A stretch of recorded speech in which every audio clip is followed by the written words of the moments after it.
Welcome to little லேண்டன். இன்றைக்கி நாம் the ecstasy of Rita Joe written by George Ryga பற்றி ஒரு ஷார்ட் சம்மரி பார்க்க போகிறோம். காமன்வெல்த் லிட்ரேச்சர் கீழே இது வருது. காமன்வெல்த் லிட்ரேச்சர்னா என்ன?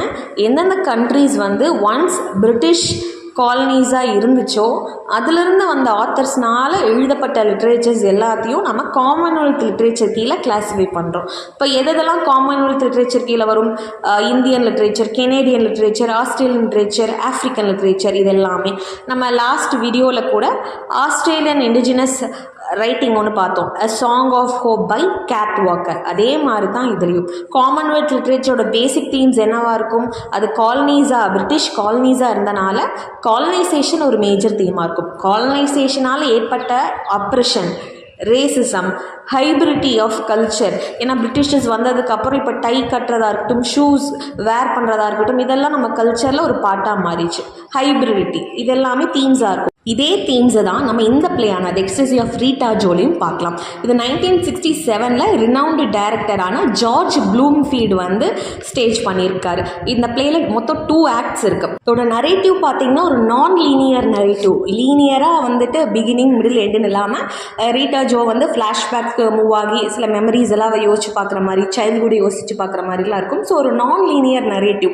இதில் வந்து ரீட்டா ஜோவை பற்றி மட்டும் ஃபோக்கஸ் பண்ணாமல் அவள் கூட இருக்கிற மற்றவங்க, அவள் ஃப்ரெண்ட், அவளோட சைல்ட்ஹுட் ஃப்ரெண்டான ஜேமி பால், அவளோட அப்பா, இவங்களோட சஃபரிங்ஸ் என்ன, அவங்க எப்படி பாவர்ட்டியில் கஷ்டப்படுறாங்க, அது மட்டும் இல்லாமல் தான் பண்ணாத குற்றத்துக்காக ரீட்டா ஜோ மேலே பழிய சுமத்துறாங்க. Prostitution, sexual work.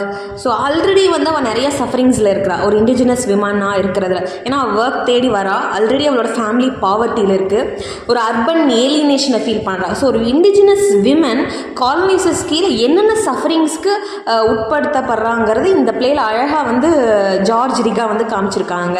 ஒரு ப்ரிஜுடைஸ் பர்செப்ஷன் காலனைசர்ஸ் கிட்டே இருக்கும். காலனைஸ்டு பீப்புள்னா இப்படி தான். ஆஃப்ரிக்கன் லிட்ரேச்சர்லேயும் நம்ம அதே பார்ப்போம். அதே மாதிரி இங்கேயும் பார்த்தீங்கன்னா கோர்ட்டுக்கு கூட்டிகிட்டு வராங்க, ஒரு ப்ராஸ்டியூஷன் பண்ணா அப்படின்னு ஒரு குற்றச்சாட்டை வந்து அவள் மேலே வைக்கிறாங்க. ஒரு ஃபால்ஸ் அக்யூசேஷன். இவளுக்கு வந்துட்டு சாட்சி சொல்கிறக்கும் யாருமே இல்லை, இவளுக்கு சப்போர்ட் பண்ணுற விதமாக. இவள் ஸ்கூல் டீச்சரோ மற்றவங்களோ வந்தாலும் இவ ஒரு இண்டிஜினஸ் விமன், இவ இப்படி தான் தப்பு பண்ணா, அவங்க யாரும் வந்து அதை விட்னஸ் பண்ணல, பட் இவ தான் பண்ணா அப்படிங்கிற மாதிரி சொல்கிறாங்க. ஸோ இவன் வந்து ஆல்ரெடி ஒரு ஒர்க் தேடி அர்பன் ஏலினேஷனில் சஃபர் ஆகிறா, பாவர்ட்டியில் சஃபர் ஆகலா, ஒரு அன்எம்ப்ளாய்மெண்ட்டில் அவள் ஃபேமிலி எப்படி இது பண்ணுறதுங்கிற இருக்கிறப்போ இது ஒரு போலீஸ் ஹராஸ்மெண்ட் நடக்குது, ப்ராஸ்டியூஷனால் ட்ரையலுக்கு வரா, கோர்ட்டுக்கு ஒரு ஃபால்ஸ் அக்யூசேஷன் இருக்குது. கடைசியில் பார்த்தீங்கன்னா ஒரு எண்டிங் வந்து ஒரு கொடூரமான ending. She was brutally raped, assaulted, அதுக்கப்புறம் ஷி வாஸ் மர்டர்டு. ஸோ இந்த கதை வந்து ரீட்டா ஜோ மட்டும் இல்லை, பல இண்டிஜினஸ் விமனோட கதையும் கூட. So that's it. தேங்க்யூ.